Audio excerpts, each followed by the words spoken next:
लाडक्या नेत्याला अखेरचा निरोप देण्यासाठी गोवेकरांची रीघ, साश्रू नयनांनी दिला अखेरचा निरोप।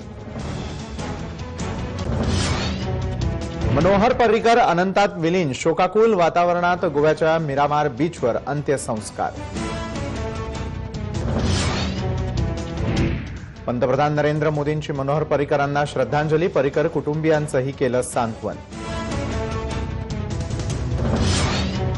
दिग्गज नेत्यांनी घेतलं मनोहर पर्रीकरांचं अंत्यदर्शन, केंद्रीय मंत्री नितीन गडकरी, संरक्षण मंत्री निर्मला सीतारमण तसंच अनेक केंद्रीय मंत्र्यांनी वाहिली आदरांजली।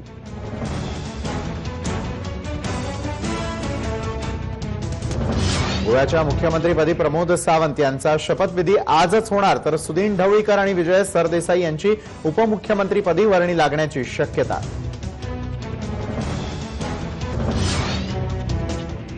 काँग्रेसनेही गोव्यात केला सत्ता स्थापनेचा दावा, 14 आमदारांनी राज्यपालांची भेट घेऊन दिलं सत्ता स्थापनेसाठी पत्र।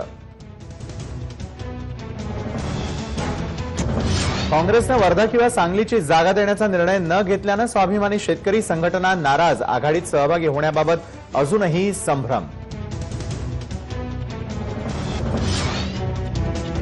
भाजपच्या मैं चौकीदार हूं गाण्यावरती काँग्रेसचा आक्षेप कायम, गाण्यामध्ये लष्करी कारवाई आणि रणगाड्याचा वापर केल्यामुळे निवडणूक आयोगाकडे तक्रार।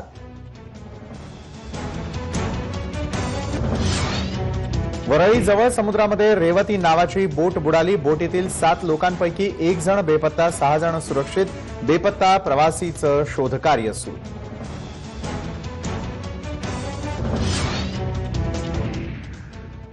दहावीच्या परीक्षांदरम्यान कॉपीचा सुळसुळाट कायम, जळगावमध्ये 10वीच्या पेपर दरम्यान शिक्षकांनीच पुरवली विद्यार्थ्यांना कॉपी।